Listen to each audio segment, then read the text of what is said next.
नमस्कार, कैसे हैं आप लोग? आज हम रिप्रोडक्टिव हेल्थ के बारे में पढ़ेंगे। 12th का बोर्ड नज़दीक है और 12th में ये बहुत ही इम्पोर्टेंट चैप्टर है reproductive health. So one by one करके स्लाइड्स हम देखेंगे और कैसे करते हैं क्रैश कोर्स की तरह हम इसे तुरंत खत्म करेंगे। फर्स्ट, रिप्रोडक्टिव हेल्थ होता क्या है? रिप्रोडक्टिव हेल्थ का मतलब है it is the state of physical, emotional, behaviour and social fitness for leading a reproductive life. मतलब बोला जाता है कि जो रिप्रोडक्टिव हेल्थ है कि state of physical means physically हमें वो फिट रहना है। इमोशनली जो हम सोचते हैं, साइकोलॉजिकली जो हमारा बिहेवियर आता है सोचने के बाद जो वो होता है वो। And social fitness for leading reproductive life. मतलब सोशल फिटनेस का मतलब सोसाइटी से हमारा क्या रिलेशन है, कैसा रिलेशन है सोसाइटी से, हम कैसे रह रहे हैं, कैसे लड़ते झगड़ते तो नहीं है, कैसा करते, उसका भी प्रभाव हमारे शरीर पे पड़ता है, हमारी बॉडी पे पड़ता है। According to W H O के अनुसार, डब्ल्यू एच ओ के अनुसार कि a total wellbeing in all aspects of a reproduction. मतलब ऑल टोटल वेलबींग का मतलब क्या होता है? टोटल वेलबींग का मतलब यहाँ पे होता है कि फिजिकल, यहाँ पे जो फर्स्ट डिफिनेशन हमने पढ़ा, फिजिकल, इमोशनल, बिहेवियरल और सोशल फिटनेस हो। सोशल फिटनेस मतलब वो कि सभी तरह से जो आदमी फिट होता है, टोटल वेलबींग हो ऑल एस्पेक्ट ऑफ रिप्रोडक्शन में, मतलब पूरे फिट हो, उसी को हम बोलते हैं रिप्रोडक्टिव हेल्थ। ठीक है। इस रिप्रोडक्टिव हेल्थ को करने के लिए 1951 में फैमिली प्लानिंग का वो इनिशिएशन किया गया था। 1951 में, 1951 में फैमिली प्लानिंग का मेनली का मतलब होता है क्या? फैमिली, फैमिली का मतलब तो आप समझ ही रहे हैं कि फैमिली का मतलब परिवार। ठीक है। प्लानिंग मतलब उसके लिए प्लान करना, परिवार के लिए प्लानिंग करना।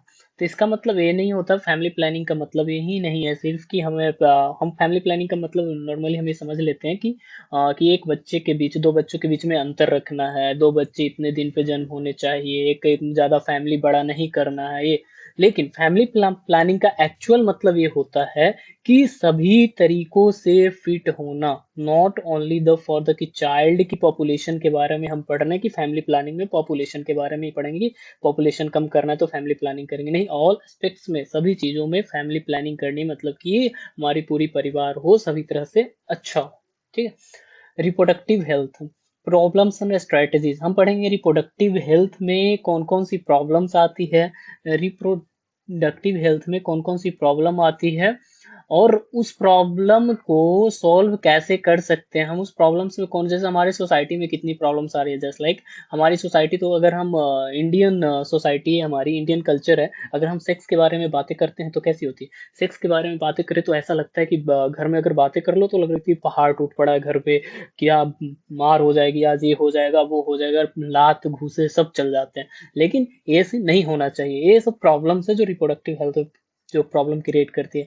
सेक्स एजुकेशन के बारे में हम बोलें तो अगर लड़कियों को सेक्स एजुकेशन के, तो हमारी सोसाइटी उसको एक्सेप्ट नहीं कर रही कि नहीं, सेक्स एजुकेशन जरूरी नहीं है। उससे हमारे हमारे वो हमारे रिलीजन में ऐसा नहीं है, हमारे वो लड़कियां अगर पढ़ ली तो भाग जाएंगी, ये करेंगी वो करेंगी, बहुत सारी चीजें हैं जो हमारी सोसाइटी में ये सब हो रही है आजकल के।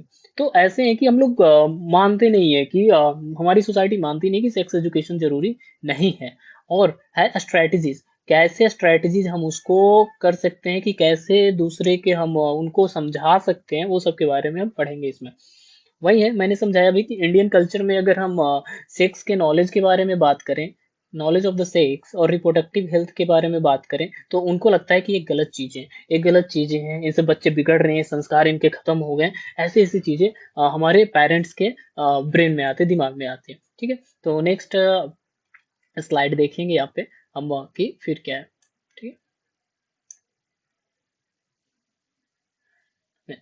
Early marriage age soon as the girl attains puberty, से कि जल्दी जल्दी वो मैरिज कर देना। Teen age girl is not fit to bear foetus. तो क्या होता है कि बच्चे को तो हमारा वैसे मेनली जो गवर्नमेंट ने पॉलिसी निकाली 80 ईयर्स, सॉरी 80 ईयर्स की जो पॉलिसी की, 80 ईयर से पहले शादी नहीं होना चाहिए। कोई कोई भी लड़की है उनका 80 ईयर से पहले शादी नहीं होना चाहिए। लेकिन कि अभी भी हमारी सोसाइटी में ऐसी थिंग्स हैं, ऐसे चलते हैं हमारी सोसाइटी में कि बिफोर 80 ईयर्स उनकी शादी हो जाती है। बिफोर 80 ईयर्स उतनी मैच्योर नहीं होती है वो, ना साइकोलॉजिकली मैच्योर नहीं होती है, एंड फिजियोलॉजिकली उनको प्रॉब्लम्स हो सकते हैं। ठीक है। फिजियोलॉजिकली का मतलब होता है कि फिजियोलॉजिकली का मतलब होता है कि हमारी बॉडी उतनी फंक्शनेबल नहीं रहती, हमारी बॉडी उतनी पूरी मैच्योर नहीं होती है कि वो कर सके। मैं चल बेबी तो कंसीव कर देगी, बेबी तो 13 ईयर्स के बाद ही कंसीव कर देगी, 30 जब प्यूबर्टी स्टार्ट हो जाता है उसके बाद जैसे ही ओवम फर्स्ट मेंसेस आती है, मेंसेस आ गई, फर्स्ट मेंसेस का मतलब कि फर्स्ट पीरियड आया तो उसके बाद वो बेबी कंसीव कर सकती है, उसके बाद कंसीव कर सकती है। लेकिन लेकिन साइकोलॉजिकली उतनी मजबूत वो नहीं होती है। ठीक है।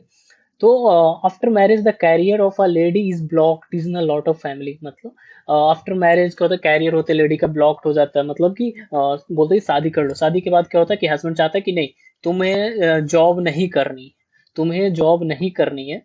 कैरियर हमारा लड़की का क्या होता है कि कैरियर होता है कि हमारा सपना होता है उनका कि हमें फैशन डिजाइनिंग करनी है, हमें जॉब करनी है, शादी के बाद हमें अपने पैरों पे खड़ा होना है। लेकिन वो बहुत सारी ऐसी फैमिली है जो कि उनको कुछ करने नहीं देती, नहीं हमारा घर कौन संभालेगा, बच्चे होंगे तो बच्चे को कौन संभालेगा, तो ऐसी बहुत सारी थिंग्स आती है हमारी सोसाइटी में, हमारे समाज में, हमारे घर में। ऐसे तो वो चीजें होती है जो हम कोप अप नहीं कर पाते हैं उसके साथ। Maternal infant mortality rate are high in the early marriage. मैंने बोला मैटरनल यानी मातृत्व, मानी माता, जो मादा दर होती है ना, मातृत्व हिंदी में बोलते हैं इसको, maternal and infant mortality rate, मतलब मातृ और शिशु दर, माता और शिशु का दर जो होता है, मोर्टेलिटी, मोर्टेलिटी का मतलब होता है मरने का दर, मतलब मृत्यु दर एक तरह से हो गया। मोर्टेलिटी रेट का मतलब होता है मृत्यु दर, यानी मृत्यु दर है जो हमारा हाई रहेगा अर्ली मैरिज से। अर्ली मैरिज यानी 18 साल से पहले शादी कर दिया हमारा, मतलब 18 ईयर से पहले हमारी सोसाइटी ने लड़कियों की शादी कर दी, कोई भी लड़की जिसकी 18 साल से पहले शादी हो गई, तो शादी होने के बाद क्या वो उतनी साइकोलॉजिकली मैच्योर नहीं है, फिजियोलॉजिकली मैच्योर नहीं है, तो वो क्या हो रहा है कि उसकी बॉडी तो उतनी वो कैपेबल नहीं है, फिर भी बच्चा बियर कर लिया, देखिए चाइल्ड बियर कर लिया उन्होंने, चाइल्ड अपने वो रख लिया। चाइल्ड बियर करने के बाद क्या होगा कि चाइल्ड बियरिंग के बाद क्या होगा कि वो तो कैपेबल नहीं है, बच्चा जन्म आया, फिर कभी वैसे कॉम्प्लिकेशंस आ गए, कॉम्प्लिकेशन जस्ट लाइक कि पोहा मैच्योर नहीं है फिजियोलॉजिकली, तो वो बच्चा तो क्या होगा कि वो प्रॉपर उनको न्यूट्रिशन नहीं मिल पा रहा, प्रॉपर वो ग्रोथ नहीं कर पाया फीटस, तो उस कंडीशन में क्या होगा, डेथ, चिल्ड्रन की डेथ हो गई। फिर ड्यूरिंग द बर्थ क्या हो रहा है कि मैटरनल डेथ हो गई, तो वो सारी चीजें डेथ हो सकती है। ठीक है। फिर नेक्स्ट इज दैट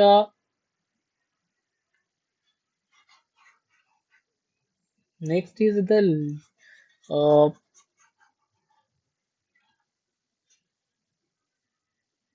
कि the layer is a little knowledge about personal hygiene and avoid sexual transmitted disease, मतलब कि मेनली जो गर्ल्स होती हैं, मैंने क्या बोला अभी, सेक्स एजुकेशन के बारे में बोला, सेक्स एजुकेशन के बारे में बोला मैंने कि सेक्स एजुकेशन कितना जरूरी है लड़कियों के लिए। बट क्या होता है, सेक्स एजुकेशन हमारी सोसाइटी तो मानने को तैयार ही नहीं, हमारी फैमिली मानने को तैयार नहीं है कि नहीं ये गलत है, गलत है तो गलत है। तो वो क्या होता है कि उनको पता नहीं होता है कुछ बारे में, तो कुछ चीज़ों के बारे में, जैसे लाइक पर्सनल हाइजीन कैसे मेंटेन रखना है to avoid sexual transmitted disease, sexual transmitted disease, personal hygiene कैसे मेंटेन रखना है, अपने को साफ सुथरा कैसे रखना है, पेरेनियल हाइजीन कैसे मेंटेन करनी है। पेरेनियल हाइजीन का मतलब जो पेल्विस एरिया में रिप्रोडक्टिव ऑर्गन है उसको कैसे हम मेंटेन रखेंगे। पेल्विस एरिया का मतलब जो पेल्विस एरिया है यहाँ पे हिप के नीचे, हिप हिप जो एरिया है वहाँ पे, जहाँ पे वजाइना और वजाइना होती है यहाँ पे, जस्ट लाइक हम देखेंगे यहाँ पे, this is vagina, this is urethra, urethra and this is anus. Okay, anus हो गया, यूरेथ्रा हो गया, और बीच वाला हो गया जो वजाइना हो गया। तो इस कंडीशन में क्या होता है कि यूरेथ्रा से तो क्या हो गया कि यूरेथ्रा है, यहाँ से हम यूरिन का सिक्रीशन हुआ, यूरिन का हम यूरिनेशन करते हैं, सिक्रीशन नहीं बोल सकते, यूरिनेशन हुआ हमारा। यूरिनेशन के बाद यूरिन करने के बाद क्या होता है कि बहुत सारी चीजें, यूरिन होते हैं बगल में वजाइना है, तो यहाँ पे इधर जाके इन्फेक्शंस क्रिएट हो सकते हैं, या वजाइना से आए, ब्लड आए, कंटामिनेटेड ब्लड है इधर गए, तो फिर यूटीआई इन्फेक्शंस हो सकते हैं, यूटीआई इन्फेक्शंस हो सकते हैं, यूरिनरी ट्रैक्ट इन्फेक्शन हो सकते हैं। ठीक है, यूरिनरी ट्रैक्ट इन्फेक्शन हो सकते हैं, तो वही उसके हाइजीन नहीं जानते हैं वो कि कैसे मेंटेन रखना है। मेंस्ट्रुअल पीरियड है क्या, जैसे लाइक कि मेंस्ट्रुअल पीरियड है, मेंस्ट्रुअल पीरियड चल रहा है, तो उस कंडीशन में क्या होता है कि हम मेनली गाँव में होता है कि अभी भी बहुत सारी जगह पे, कि कपड़े यूज करते हैं, कपड़े यूज करते हैं उसको साफ रखने में, जैसे पैड यूज नहीं करते हैं, तो उससे क्या होता है, उससे भी कंटामिनेटेड क्लॉथ्स है, कंटामिनेटेड क्लॉथ्स है। कंटामिनेटेड क्लॉथ्स का मतलब होता है कि क्लॉथ्स हैं जो पहले से इन्फेक्टेड है, चाहे कहीं से बैक्टीरिया वायरस प्रेजेंट है, फिर उसे रखें वहां पे, तो उसके कारण क्या स्टरलाइज नहीं है वो, तो उस कंडीशन में क्या होगा कि वो इन्फेक्शन क्रिएट करेगा, इन्फेक्शन फैलेगा। तो इसीलिए मेनली है जो लड़कियों को भी है जो पैड यूज करना चाहिए मेंस्ट्रुअल साइकिल के दौरान। ठीक है। देयर में भी population explosion with lack of reproductive health. हाँ, रिप्रोडक्टिव हेल्थ के कारण क्या हो सकता है कि पॉपुलेशन एक्सप्लोजन भी हो सकता है। रिप्रोडक्टिव हेल्थ के कारण क्या होगा कि पॉपुलेशन एक्सप्लोजन भी हो सकता है। कैसे, कैसे हो सकता है पॉपुलेशन एक्सप्लोजन? कि लैक ऑफ रिप्रोडक्टिव, उनको पता नहीं है, सिर्फ चल रहा है, लड़के आ रहे हैं जा रहे हैं जा रहे हैं आ रहे हैं आ रहे हैं, मतलब रिप्रोडक्टिव हेल्थ के बारे में पता नहीं क्यों जरूरी है, गैपिंग क्यों जरूरी है, गैपिंग उनको पता नहीं है, फर्स्ट बेबी हुआ फिर सेकंड बेबी भी आ गई, थर्ड बेबी भी आ गई, तो वो कंडीशंस होते हैं वहाँ। ठीक। अब नेक्स्ट स्लाइड देखेंगे अपन। Next slide is about all about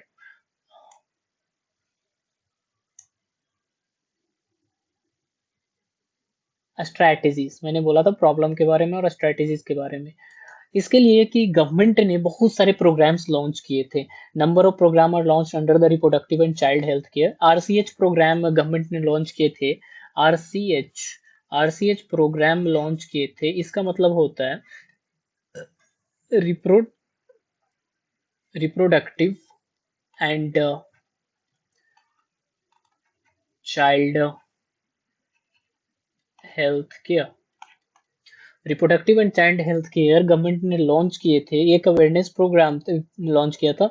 और उसके बाद बहुत सारी प्रोग्राम्स गवर्नमेंट ने लॉन्च किए, just like awareness programme are conducted for the both male and female to load healthy reproductive lead to healthy reproductive life. मतलब अवेयरनेस प्रो की अपने हेल्दी रिप्रोडक्टिव लाइफ को बना के रख सकें, इसके लिए जस्ट लाइक कि वो बनाया था कि एक स्लोगन आप लोगों ने देखा होगा कि हम दो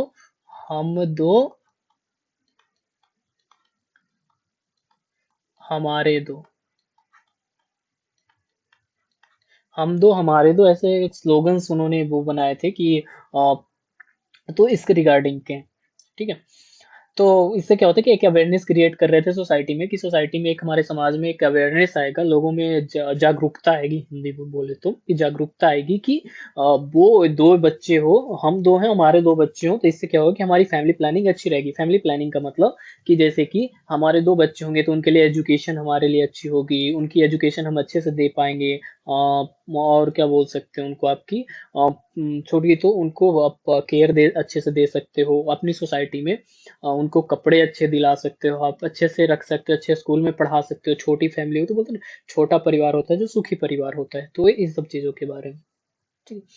awareness creating about fertility regulating method, वही हम दो हमारे दो के बारे में। Awareness creating about personal hygiene, preventing protecting against sexual transmitted disease. मतलब फर्टिलिटी रेगुलेटिंग मेथड मतलब क्या होता है कि फर्टिलिटी को कैसे हम रोक रहे हैं, फर्टिलिटी को कैसे हम रोकेंगे, जैसे कि कौन कौन से इक्विपमेंट्स होंगे जिसके हम तो आगे हम पढ़ेंगे नेक्स्ट स्लाइड्स में।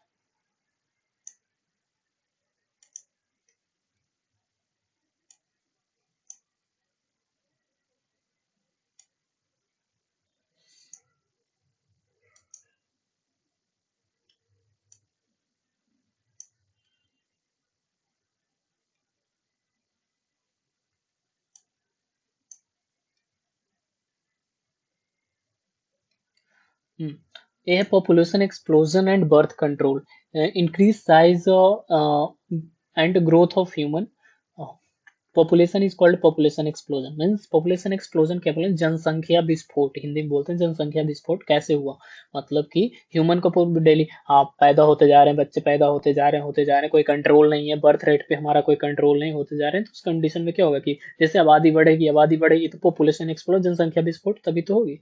कौन कौन से रीजन है जो पॉपुलेशन एक्सप्लोजन कर रहे हैं? डिक्लाइन इन डेथ रेट, मतलब डेथ रेट है जो कम हो गया है, डेथ रेट कम हो गया है। क्यों डेथ रेट कम हो सकता है? डेथ रेट कम क्यों हो सकता है? डेथ रेट का कम होने का रीजन ये भी है कि बहुत सारे reasons. First reason is that कि अभी हमारी टेक्नोलॉजी इतनी एडवांस हो गई है, इतनी एडवांस हो गई। पहले होती थी कि अगर एक पेंडेमिक आता था, एक महामारी आती थी, पेंडेमिक की कंडीशन होती थी, तो कितने गांव के गांव डेथ कर जाते थे। बट पेंडेमिक की नॉर्मली बात करें तो अभी पेंडेमिक चल रही है, कोरोना चल रही है, जैसे कोरोना, कोरोना की पेंडेमिक चल रही है। तो इस पेंडेमिक में कितनी, पहले के पेंडेमिक में, बिफोर, पहले जो पेंडेमिक होती थी उसके पेंडेमिक की अपेक्षा में अभी जो पेंडेमिक हुई है उसमें डेथ कम हुई है, डेथ लेस हुई है, लेस डेथ हुई है। तो हमारी टेक्नोलॉजी इज वांट है। पहले इतने लोग नहीं जानते थे क्या करना, अभी हम मास्क पहन के चलते, सैनिटाइजर यूज करते हैं, बहुत सारी चीजें ऐसे हैं। तो प्रिवेंटिव मेजर हमें पता है, तो उस कारण से डेथ रेट में कमी। हमारी टेक्नोलॉजी एडवांस होते जा रही है, हमारा मेडिकल इंफ्रास्ट्रक्चर धीरे धीरे एडवांस होता जा रहा है, तो इस कारण हम डेथ रेट कम हो रही है। लॉन्गर लाइफ स्पैन लॉन्गर हो गई है।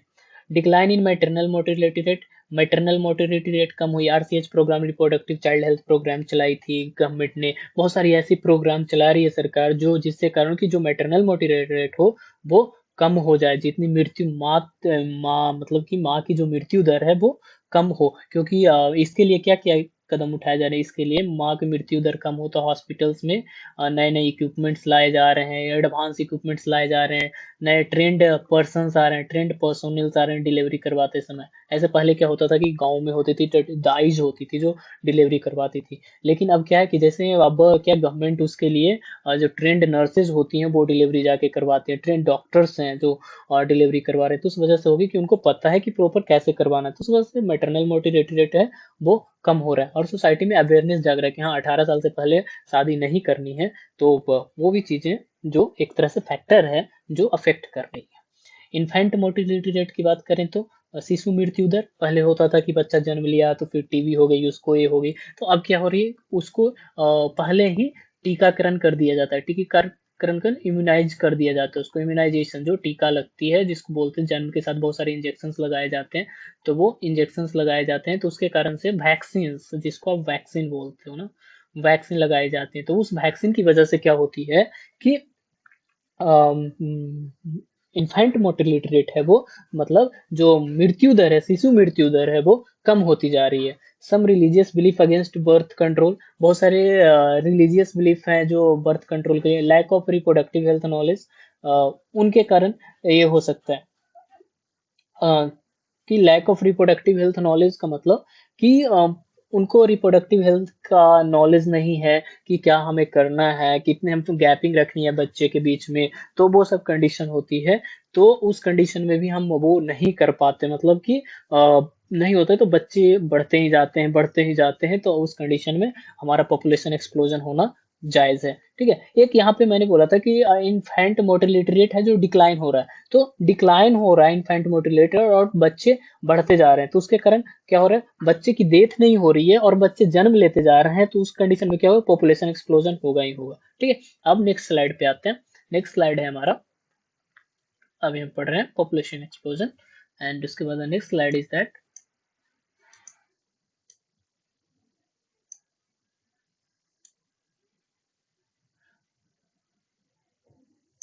Birth control. बर्थ कंट्रोल कैसे, family welfare and family planning programs come forward to avoid uncontrolled human population explosion. Family welfare and family planning programs, मैंने अभी फैमिली प्लानिंग आरसीएच के बारे में आपको बताया कि आरसीएच प्रोग्राम है रिप्रोडक्टिव चाइल्ड हेल्थ, और फैमिली वेलफेयर प्रोग्राम्स, बहुत सारे ऐसे प्रोग्राम्स जो गवर्नमेंट चला रही है जिनके कारण वो हो गया कि अनकंट्रोल्ड एक्सप्लोजन है, उनको मनी अनकंट्रोल्ड जो पॉपुलेशन एक्सप्लोजन है, यानी कि जो जनसंख्या विस्फोट हो रहा है उसको कैसे रोके, उसके लिए प्लानिंग की गई है। ठीक है। इसके लिए फर्स्ट थिंग है जी, है क्या कि contraception. Contraception, this is a contraception.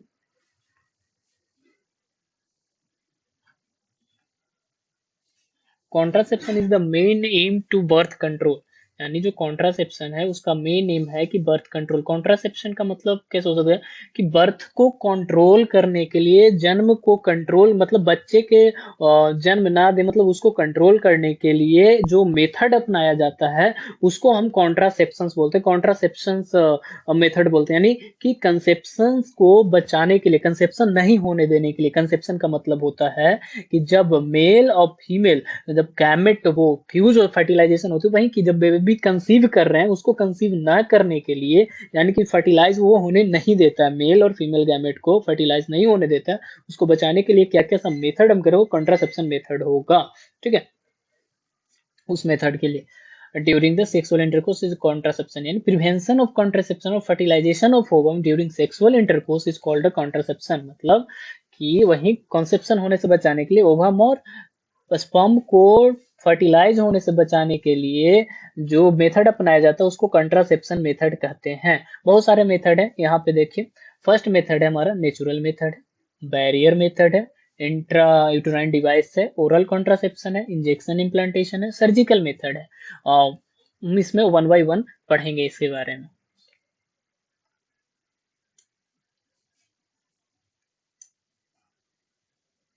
First है हमारा नेचुरल मेथड। नेचुरल मेथड में है कि it work on the principle of avoiding chances of ovum and sperm meeting. मतलब it work on principle of avoiding chances of ovum and sperm meeting. मतलब natural method है जो काम किस पे करता है कि स्पर्म और ओवम को मिलने नहीं देना है, स्पर्म और ओवम को मिलने साथ में नहीं देना है। यानी कि जैसे कि गर्लफ्रेंड है इधर और बॉयफ्रेंड, इन दोनों को मिलने नहीं देना है, इन दोनों के बीच एक दीवार खड़ी कर देनी है। वो कौन सी दीवार होगी वो हम आगे पढ़ेंगे। पीरियोडिक मेंस्ट्रुएशन मतलब कि वो किया जाता है कि मेंस्ट्रुअल साइकिल का 10 से 17वां दिन मतलब ओव्यूलेशन के बाद जो पीरियड होता है, इन कपल अवॉइड और अब्सटेन क्वाइटस। अब कब अवॉइड करना चाहिए? द मेंस्ट्रुएशनल पीरियड के 10 से 17 दिन का जो होता है उस पीरियड को अवॉइड करना चाहिए। उस पीरियड में अवॉइड करेंगे को सेक्स उस समय नहीं करना चाहिए, मतलब सेक्सुअल इंटरकोर्स नहीं करेंगे तो आगे करेंगे तो उस कंडीशन में क्या होगा कि वो फर्टिलाइज नहीं होगा। ठीक है। अब second thing is the quieter interruption, मतलब ड्यूरिंग द सेक्स क्या करेंगे, दो पेनिस को आउट कर देंगे और जो इजैकुलेशन होगी बाहर करेंगे, तो उस कंडीशन में भी प्रेग्नेंट नहीं हो सकती है। और फिर in this matter male partner withdraws his penis from the vagina just before ejaculation to avoid insemination. मतलब जो सीमेन है जो इनसाइड द वजाइना ना जाए और निकल जाए तो उस कंडीशन में वो। ठीक है। अब नेक्स्ट देखते हैं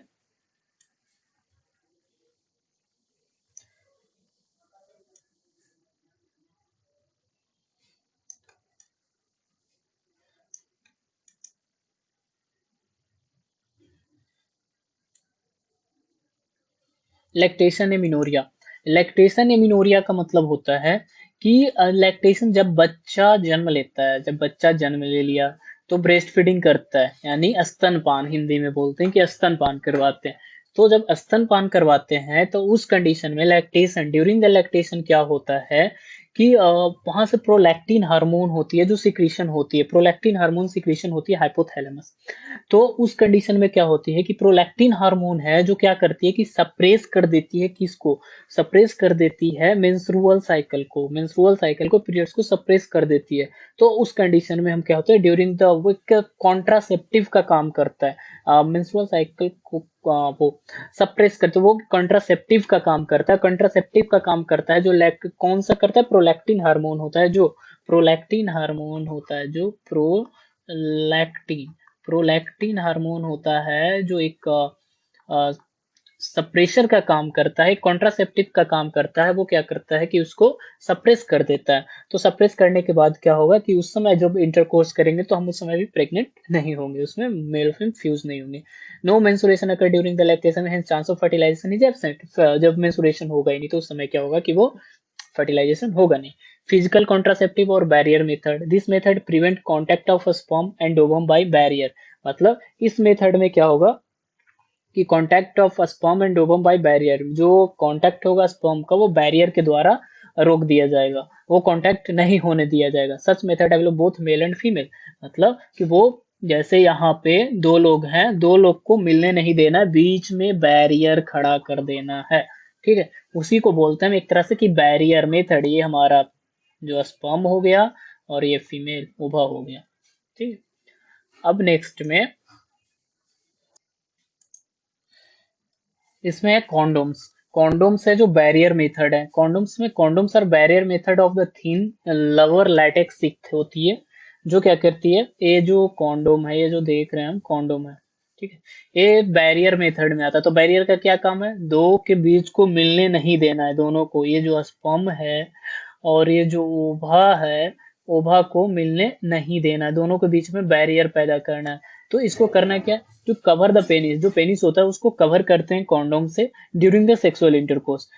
सेक्सुअल इंटरकोर्स तो क्वाइटस तो सीमेन होती है, जो जो इजाकुलेशन होती है, तो इजाकुलेशन के बाद क्या होगी, सीमेन होगी, जो प्रेजेंट कहाँ रह जाएगी, इसी में प्रेजेंट, कॉन्डोम में ही प्रेजेंट रह जाएगी। जब कॉन्डोम में प्रेजेंट रह जाएगी सीमेन, तो वो रिप्रोडक्टिव ट्रैक में एंटर ही नहीं किया। अब दोनों का एक के बीच में एक बैरियर का काम किया, एक बैरियर का काम किया, तो एक बैरियर का काम किया, तो इस वजह से क्या होगा, एक बैरियर का काम किया। इसमें क्या हो गया कि जो इंटरकोर्स के स्पर्म इधर है, तो बैरियर का काम किया, इसे मेल और मेल स्पर्म, फीमेल ओवा, दोनों का फर्टिलाइजेशन, मतलब दोनों का मिलन नहीं हुआ, यहाँ पे मिला नहीं दोनों, तो इसके क्या हो गया, यहाँ पे फर्टिलाइजेशन नहीं हुआ। फर्टिलाइजेशन नहीं होगा तो फिर वो जाइगोट का फॉर्मेशन भी नहीं होगा। जब जाइगोट का फॉर्मेशन नहीं होगा तो फिर वो प्रोसेस ही नहीं फाइंड आउट होगा। प्रोसेस तो यहीं पे खत्म हो जाती है, जब दोनों का यही नहीं होगा, फर्टिलाइजेशन ही नहीं होगा। ठीक है, ये है जो बोलते हैं कि कॉन्डोम में जो एड्स और STD, other sexual transmitted disease है जो फैलती है वो सेक्स ड्यूरिंग द सेक्स, इससे वो प्रिवेंट करता है। जैसे कि अगर हम कॉन्डोम पहनते हैं, ड्यूरिंग द कॉन्डोम सेक्स करते हैं, तो उस कंडीशन में क्या होगा, सेक्सुअल इंटरकोर्स के दौरान हमारी स्किन टच नहीं हो रही है, तो उस कंडीशन में क्या हो रही है कि हमारा वो सेक्सुअल वो एक्टिविटी तो वो फैलेगी नहीं। ठीक, बीमारी फैलेगी नहीं। STD, female condoms diaphragm cervical gaps water rubber latex these inserted in the female reproductive tract to cover the cervix। ये भी फीमेल कॉन्डोम है जो कि यूज किया जाता है वो करने के लिए। ठीक है, फीमेल कॉन्डोम भी है जो डायरेक्ट हम सर्विक्स वजाइना में इंसर्ट कर देते हैं, जो सर्विक्स को कवर कर लेता है, फिर ड्यूरिंग द जो भी सीमेन होती है उसी में रह जाता है, अंडर सीमेन नहीं जा पाता है उस कंडीशन में, और इसमें सेक्सुअल इंटरकोर्स की एक्टिविटी नहीं हो पाती है। ओके, नेक्स्ट सेशन पढ़ेंगे हम नेक्स्ट वीडियो में, और देखेंगे नेक्स्ट वीडियो में कि कैसे फैमिली प्लानिंग मेथड वर्क करती है, इस पे गवर्नमेंट ने क्या क्या एक लगाए हैं, और कौन कौन से मेथड है, कॉपर्टी के बारे में पढ़ेंगे, और अदर थिंग्स है जो आगे पढ़ेंगे। Okay, thank you for today, thank you.